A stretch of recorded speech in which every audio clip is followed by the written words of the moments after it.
that I can show you, both the inside, there's the outside of Rideau Hall here in Ottawa on a little bit of a gray day, but a warm one. Inside, we've also got the arrival of various members, I think, of cabinet ministers' families. We can see a few of them there. It's difficult to identify people, of course, right now with their masks on, but this is a somewhat, irrespective of the masks, regular scene or normal scene for a cabinet shuffle. What happens in there is members of the ministers affected, their families are invited to witness this. There's a lot fewer chairs than we are used to seeing in that room, but they're invited to witness the swearing-in ceremony. And then following that, we are anticipating in about an hour and a half, the Prime Minister, along with those ministers, will address reporters, and we'll carry that live for you as well. I want to go over for you with my colleagues a little bit about what we can expect inside that room any moment now. And to do that, I'm joined by the CBC's David Cochrane, Chris Hall, and Rob Russo. David, I'm going to start with you because you've been working your sources all day to get some information on what we can expect, and you were the one who confirmed for us that Chrystia Freeland becomes the new finance minister. What else can we anticipate inside that room? Yeah, so after a day of controversy yesterday with the abrupt resignation of Bill Morneau as finance minister, Chrystia Freeland will make history today as the first woman to hold that job at the federal level. There have been provincial finance ministers who are women, but this is the first federal finance minister of Canada who's a woman. She's going to keep her deputy prime minister's post, but she's going to give up the intergovernmental affairs role that she's also held since this cabinet shuffle post-election, and that is going to go to Dominic LeBlanc. His current job is the president of the Queen's Privy Council. He took really on a reduced role that required less travel because of his health complications. He's recovering from treatment for cancer, and it was always suggested that he would take on expanded duties once his health recovered. The last time we saw him, the post-election swearing in, he had hair like me, and he was wearing a mask because the treatment causes hair to fall out. Well, we've now seen on social media his hair has grown back. He'll probably still be wearing a mask because this is a pandemic after all, Vashi, but LeBlanc will move into that role. The real story, though, is Freeland. That whenever there is a crisis that this country and this government is facing, the Prime Minister turns to her. When NAFTA became an issue because of President Trump, he shuffled his cabinet to make Chrystia Freeland the minister responsible for that. When it looked like after the election, anger and alienation at the provincial level was going to be the big issue and unrest domestically, he made Freeland the Intergovernmental Affairs Minister and the Deputy Premier to rebuild relationships with the provinces. And now that they're charting an economic recovery out of a pandemic, he's turning to Chrystia Freeland once again. Chris, let me bring you here in on that point on Chrystia Freeland as the pick for finance minister. How significant a selection is it, and what do you read into it? Well, a couple of things. To back up what David said, of course, she is the person that Justin Trudeau most trusts when it comes to difficult files, whether it was trying to negotiate a new trade deal with the United States or whether it is dealing with the provinces, both prior to COVID, but as a chairman of the COVID-19 cabinet committee. So a signal, I think, here is that he is going to someone who will think like-minded with him, who has the same priorities and who can execute, and has proven she can execute in whatever portfolio she's been handed. The other part of it, I think, is that we need to talk about her in conjunction with Dominic LeBlanc, because it does show the Prime Minister is increasingly relying on a very small circle of people around him. Part of the issue with Bill Morneau when he resigned was concern that perhaps he didn't agree with the focus the government had on how they would spend post-pandemic when the economy began to recover. So I'm watching what will she have to say today, if anything, and what the Prime Minister will have to say about why he tapped her. And as we look ahead, we do expect that there will be a cabinet retreat in the middle of September. Potentially, we will have Parliament reset to put a new agenda forward, recognizing that both the campaign platform and the mandate letters given to cabinet ministers last fall are no longer valid. And then finally, will there be an economic update or a budget, some significant financial statement that will set out the plans the government has for the next 2 and 3 years? Let's talk a bit about that, Rob, and I'll just pause for a second. We were looking at shots inside Rideau Hall, and I can't help but notice how different it really does look compared to every other ceremony I've watched, every other swearing-in ceremony. It's a tighter shot right now, but before they were showing a wide shot of the room, very, very sparsely filled, not a lot of people there at all. So this will definitely be, I think, something different than certainly we've seen in that room before. On the subject, Rob, of, because you and Chris have been reporting all day about what we can anticipate when it comes to how the government intends to use today as an opportunity to kind of turn the page. Right. What should our viewers know? Well, let's say mini shuffle, maximum impact is what they're hoping for, and that impact they hope will trigger the pandemic pivot. pivot away from scandal if you're a hopeful Liberal and towards the beginning of laying out a platform for the Liberal Party heading into an election that could come as soon as next spring. What they want to do and what they have been doing quietly is coming up with potential economic options, things that they could put in front of Canadians as a result of these changes, as a result of new priorities. One of the things we've learned during the pandemic is that Canada has done a very bad job looking after its older people who are in long-term care centres. Is there a role for the federal government to play there, which in a provincial responsibility, that would make it less likely that something like that could happen again? The other thing that we've learned during this pandemic is that if you really do want women to join the workforce, increase economic activity, you're going to have to do a better job of looking after children. Is there a role again there for the federal government in what is an area of provincial jurisdiction? So what we're talking about is classic old liberalism, national cost-shared programs. Is there an opportunity to do that while you're spending money? And that would probably take a budget that perhaps the government could fall on, but there are lots of Liberals who think that would be a good platform to run on. The other thing I want to say about Chrystia Freeland is that from the moment she came in, the people around Justin Trudeau thought that she incarnated the neoliberalism of what they believe a 21st century Liberal should be like. Those people also believe that Justin Trudeau is that person. In some ways, I wonder if we're seeing the beginning of the benighting of Chrystia Freeland as his unofficial preferred candidate to succeed him at some point. She's done everything else. What is there left for her to do? Yeah, certainly that's what I know a lot of Liberals have been discussing, for months, or at least in a more detailed way, I would say, since the WE controversy broke. There's a lot of speculation, and this just, I would argue, adds to it about what her future looks like in the Liberal Party. Just on the subject, though, of what Rob and Chris touched on, David, about prorogation and what else we can anticipate beyond the cabinet shuffle. Look, this has been sort of a firecracker for opposition parties in the past. What are you anticipating the reaction is like today? Well, the big question is how do they prorogue, right? Like they want to do a new throne speech to restart their agenda, and revamping the cabinet today, they want to reset the agenda as well. So the question is, do you prorogue it today and shut Parliament down until October? Well, the net outcome of that is that the parliamentary committees cease to function. The parliamentary committees, I believe there are 4 of them that are investigating the WE controversy, which played no small role in bringing us to today. Something we're expecting this week, a massive dump of documents to the Finance Committee, thousands of pages of documents of the correspondence between departments, including Bill Morneau's department, former Department of Finance, about the origins of this Canada Student Grants Program that went to the WE charity. So, are they proroguing today and shutting down the committees and stopping the release of that? Or will they take steps to allow the committees to function, to allow the documents to come out? I mean, proroguing is a normal thing. It became a real flashpoint during the minority crisis when Stephen Harper did it to kind of save his government. The substance of what they do today will really matter, because if it shuts down the inquiry into WE, it's going to be a massive scandal. If it allows it to continue, it could just be the technical thing they have to do to press the reset button on a throne speech. If you're just joining us now, Banshee, I'm going to get you in 1 second, Chris. I just want to make sure our viewers know what they're looking at. We're looking at the room inside Rideau Hall, where any minute now we're anticipating a cabinet shuffle, the swearing-in ceremony. I just want to make sure that you're aware. We're going to take that to you live when it begins to happen. Sorry, Chris, you wanted to jump in on David's point. Yeah, just very quickly, he did mention the 2008 and 2010 use of prorogation by Stephen Harper to avoid defeat, but also to shut down a committee that was looking at the Afghan detainees question. They didn't pay a penalty either time. They were reelected both times. So there is a risk here, obviously, if they prorogue today and set off until October. But they could also wait until later in the year, like September, when they're supposed to come back and say, look, we're going to prorogue for a day or two. It has the same effect of resetting committees, but it doesn't cut them off when there is still a number of hearing dates set.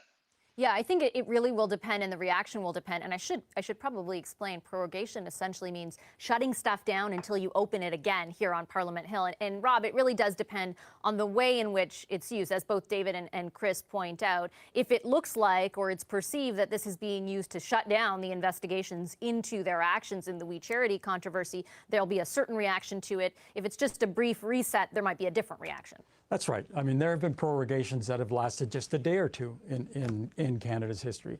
And nobody said exactly when prorogation is going to happen. The Public Service has been asked to prepare for prorogation scenarios, as they have been asked to prepare for budget scenarios. But that could come in all likelihood after the cabinet meets. And when the cabinet meets, there is a plan for them to meet for the first time face-to-face. They haven't all met face-to-face in a long, long time. It's been virtual, but there is a room off Sussex Drive, not far from where the Prime Minister and the Governor-General reside normally, that will allow the entire cabinet to meet in a socially distanced forum. We're unprecedented or extraordinary a time we're in. That's the kind of thing they have to plan for now. If they are going to meet face-to-face in a larger forum for the first time, they're going to have to find a room that allows them to do that. The other thing I'm looking at now as I look at the picture of Rideau Hall, I'm wondering if Governor-General Julie Payette is going to be there today. She does not have to be there, but the Chief Justice could do this, or another Justice of the Supreme Court. We all know, because of the extraordinary work that our Ashley Burke and Kristen Everson have been doing here in our Bureau, that there is controversy swirling around the Governor-General. So we'll be watching to see if she's there and what the body language is like between the Prime Minister and the Governor-General. Yeah, we'll be watching intently, and I should say, because this would be the first time that we've seen her publicly, correct me if I'm wrong, or any interaction between her and the Prime Minister. And it's a very separate issue from what we're discussing today, but it does definitely add to the drama. There's been a lot of, I listened to, for example, some of the opposition press conferences today, and there were tons of questions on the shuffle. There were also questions, though, based on Ashley's reporting about, his judgment or the process by which this has all gone down, or that the Governor-General was selected, and if there needs to be changes. So I feel like that's almost like a second level of drama today. Vashi, it's not all that separate, because he has to ask the Governor-General to prorogue.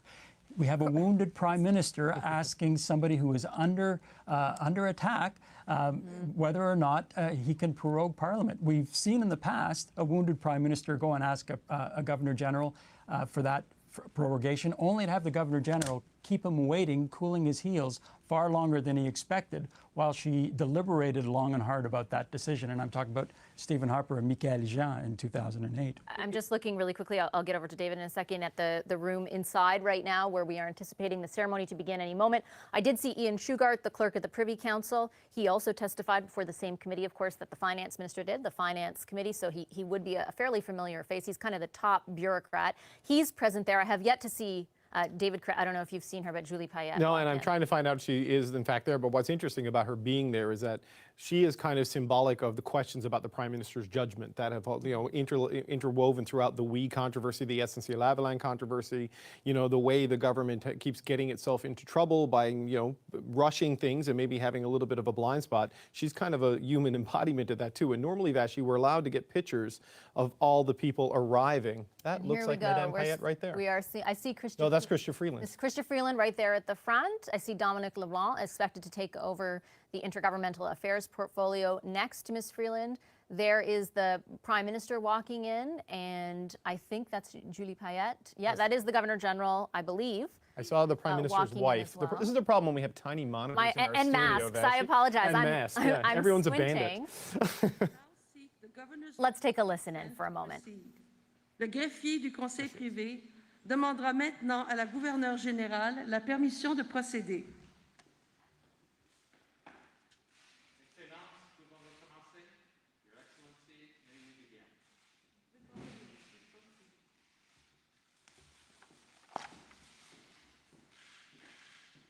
With the Governor General's approval, we will now proceed with the ceremony. Maintenant que la gouverneure générale a signifié son approbation, nous procéderons à la cérémonie. The ministers who are assuming additional responsibilities will please come forward to take the oath of office. Les ministres qui assument des responsabilités supplémentaires sont priés de s'avancer pour prêter le serment d'office. The Honourable Chrystia Freeland, Minister of Finance, to be styled Deputy Prime Minister and Minister of Finance. L'Honorable Chrystia Freeland, Ministre des Finances, devant porter le titre de Vice-Première ministre et Ministre des Finances.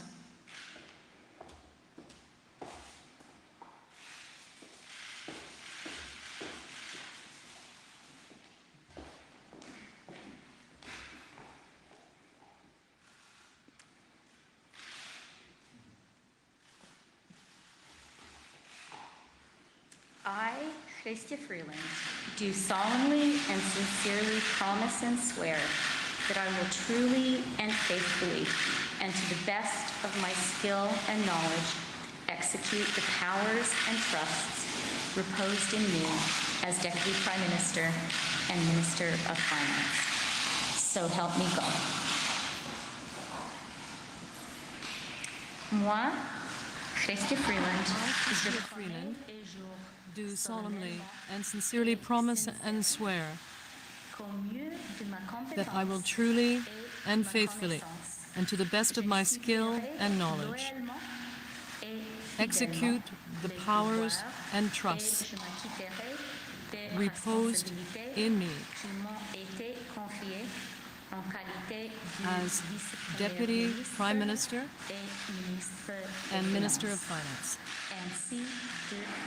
So help me God.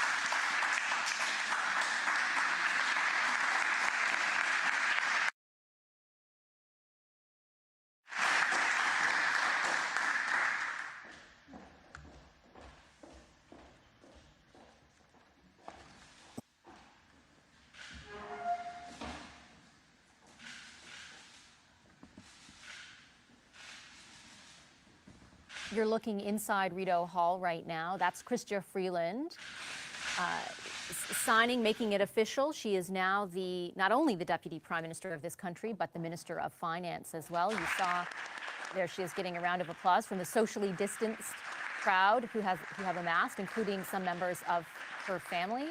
A very different type of ceremony in that you saw no hugs between the Prime Minister and the Deputy Prime Minister, but some elbow bumps. Let's listen in as Dominic LeBlanc changes his Président du portfolio. Conseil privé de la Reine pour le Canada et ministre des Affaires intergouvernementales, the Honourable Dominic LeBlanc, President of the Queen's Privy Council for Canada, to be styled President of the Queen's Privy Council for Canada and Minister of Intergovernmental Affairs.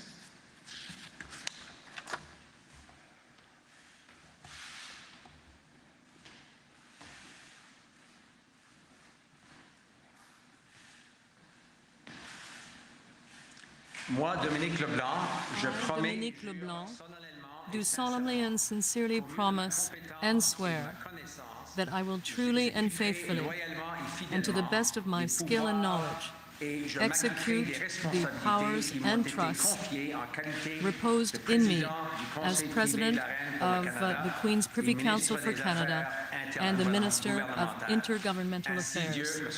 So help me God. I, Dominic LeBlanc, do solemnly and sincerely promise and swear that I will truly and faithfully, and to the best of my skill and knowledge, execute the powers and trusts reposed in me as President of the Queen's Privy Council for Canada and Minister of Intergovernmental Affairs. So help me God.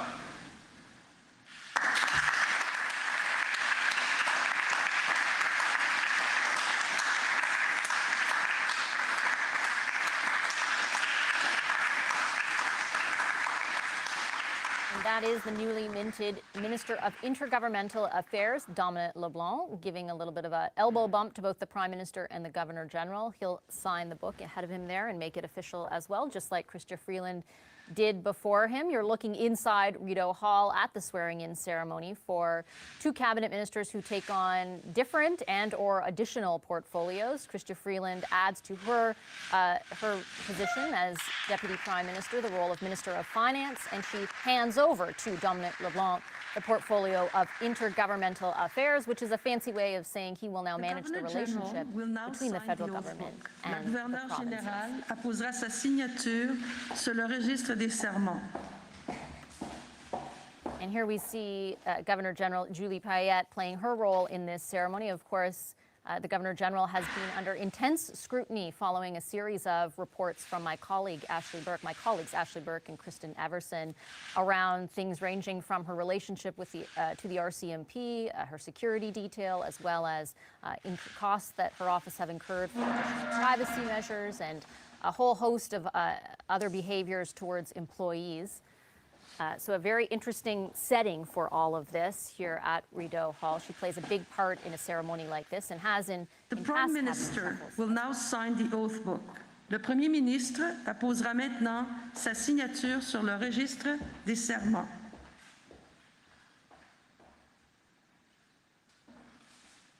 And here is the Prime Minister doing his part to make this transition official. Of course, it comes on the heels of a controversial number of weeks involving now officially former Finance Minister Bill Morneau. Yesterday, Mr. Morneau told the Prime Minister, according to Mr. Morneau, that he was resigning to pursue another opportunity, that he didn't feel he was the appropriate person for the job anymore. And very shortly thereafter, the Prime Minister has now The announced, clerk of the course, Privy Council will now sign the oath book.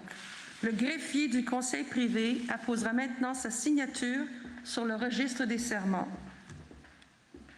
As the ceremony continues, I want to let you know that we are anticipating that the Prime Minister, along with Minister Freeland and Minister LeBlanc, will make comments to the media. They'll take questions from reporters in about an hour's time from Parliament Hill. Lots of questions for the Prime Minister around this cabinet shuffle and really what preceded it. Lots of speculation about what exactly led to Mr. Morneau's resignation, though Mr. Morneau presented his reasons to reporters last evening. Like I said, a lot of speculation about Ladies and gentlemen, other to contributing conclude the factors. ceremony, please join me in congratulating the members of the 29th Canadian Ministry. Mesdames et messieurs, pour terminer la cérémonie, applaudissons les membres du 29e Conseil des ministres.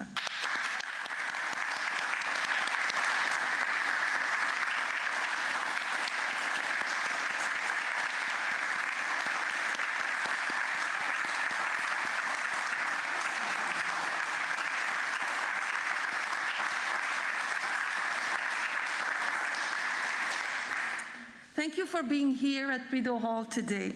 May I ask that you please rise for the departure of the Governor General, the Prime Minister, and the members of the Ministry. Merci de votre présence ici à Rideau Hall aujourd'hui. Veuillez vous lever pour le départ de la Gouverneure générale, du Premier ministre, ainsi que des membres du Conseil des ministres. Merci.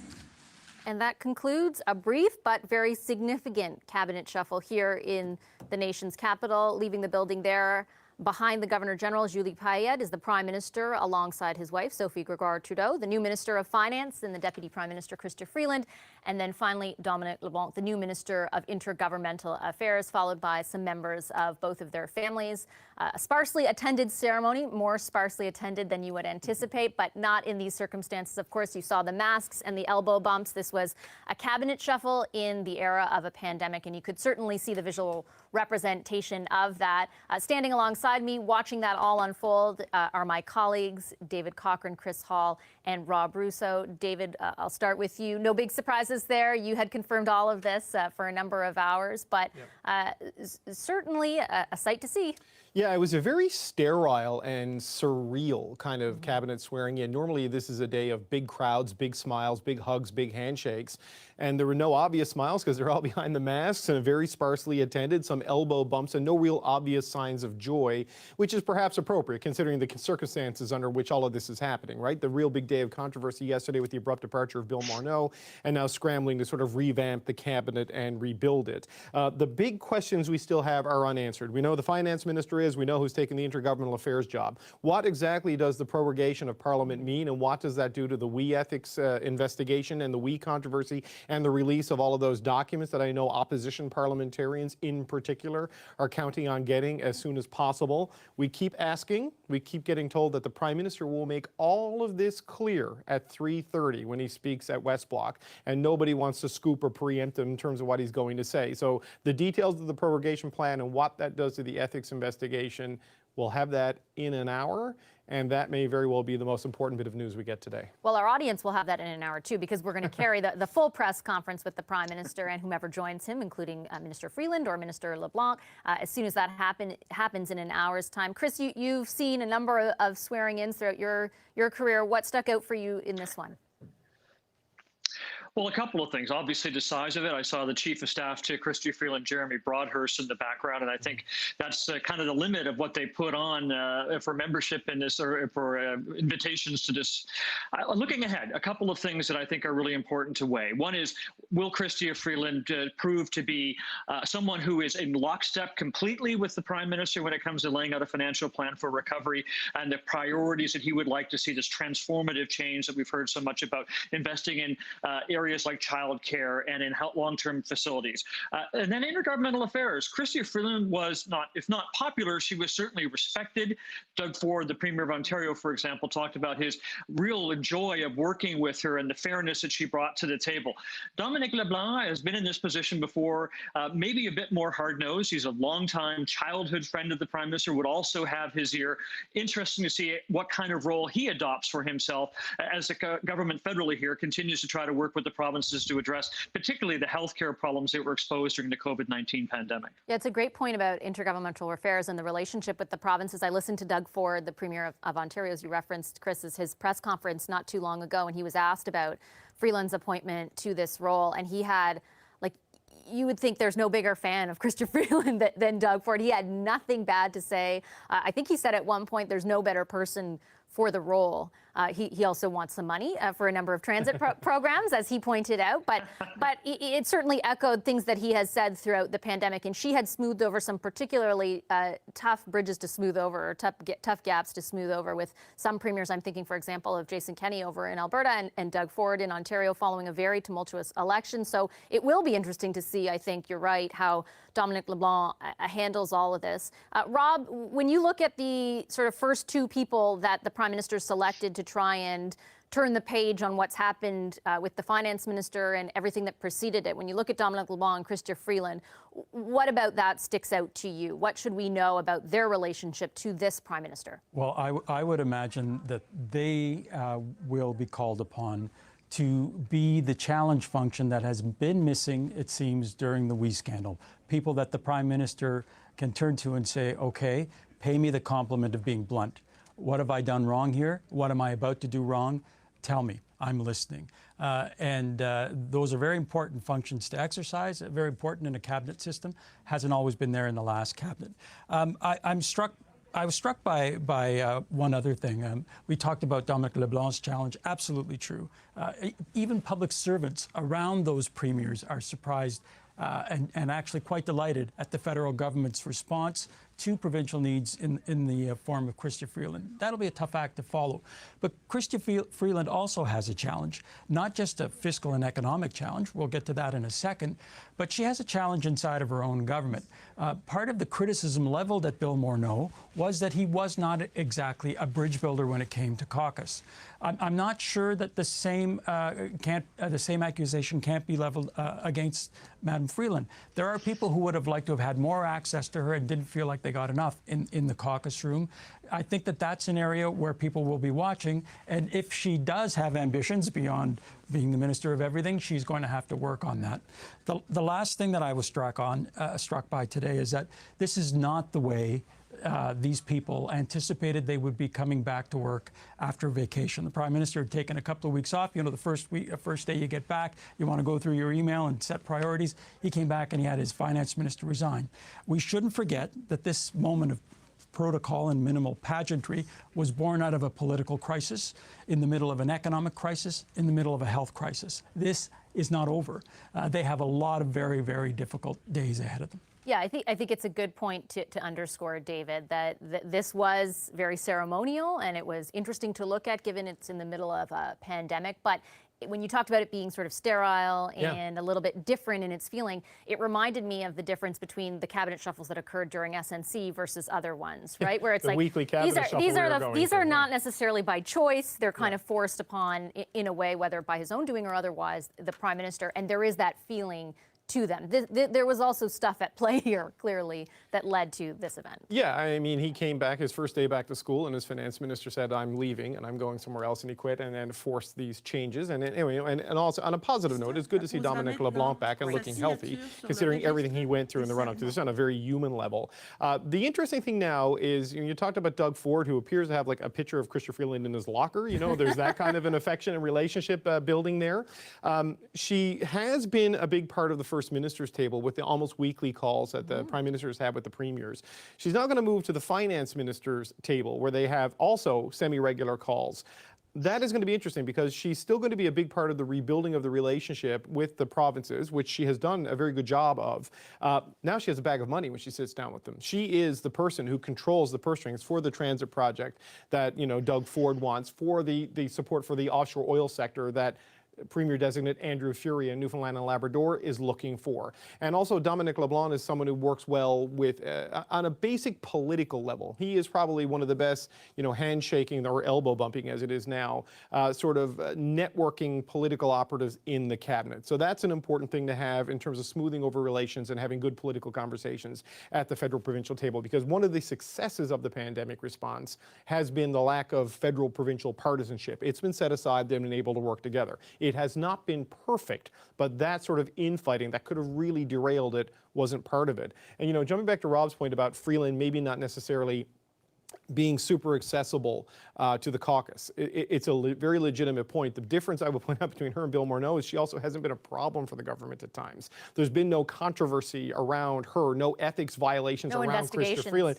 She handled Trump, she handled Ford and Kenney and Moe, and now she's being asked to handle the COVID economy. So she may not be touchy-feely and always accessible, but she does carry the veneer of competence with a track record of success that gives the caucus some comfort in her. It's an interesting point, though, Chris, that David Hurley touched on last evening as well, insofar as the might, or perhaps the increased might of caucus throughout, as compared to, I guess, in the last mandate, where they still did exercise some might, but especially in a minority situation as the government finds itself in right now, or the Liberals find themselves in right now, that there is that pressure that Bill Morneau faced, and perhaps Minister Freeland will face as well, to soothe things over, to make that extra effort with caucus.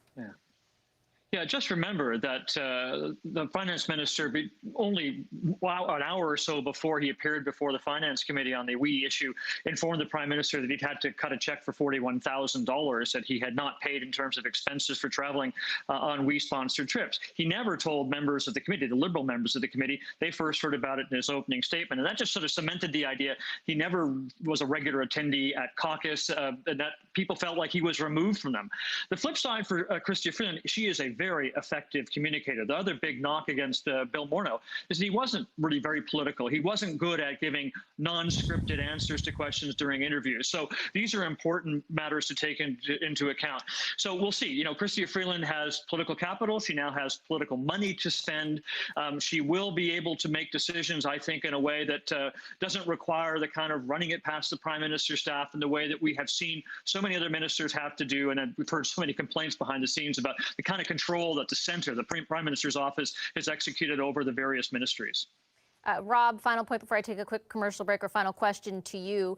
If a lot of this is about turning the page, or attempting to turn the page on all the controversy that ultimately led to what happened less than 24 hours ago with the resignation of the prime minister, how far do you think this goes? Not very far. As David said earlier, we've got a document dump coming this week. Unless there's prorogation, those committees are going to keep working. The ethics commissioner is going to be doing his job and submitting reports.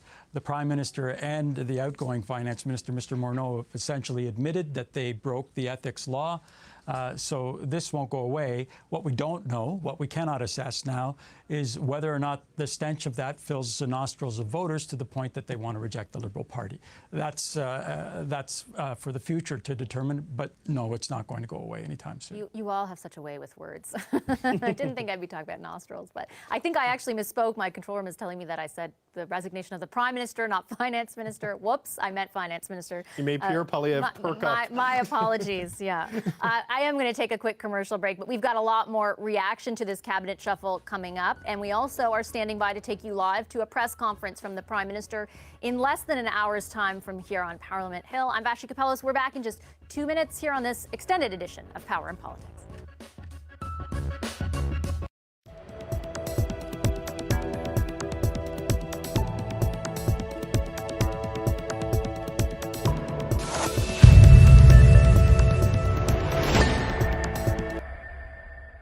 Les habla Óscar Avendaño de Exploring Solutions Canada. Quiero compartir con ustedes que hemos incluido un nuevo servicio para ti, financiamiento de vehículos nuevos y usados. Sí, escuchaste bien. Enfocados en ti, nuevos inmigrantes, estudiantes internacionales o cualquier residente ya establecido con o sin crédito. Toda situación migratoria será atendido.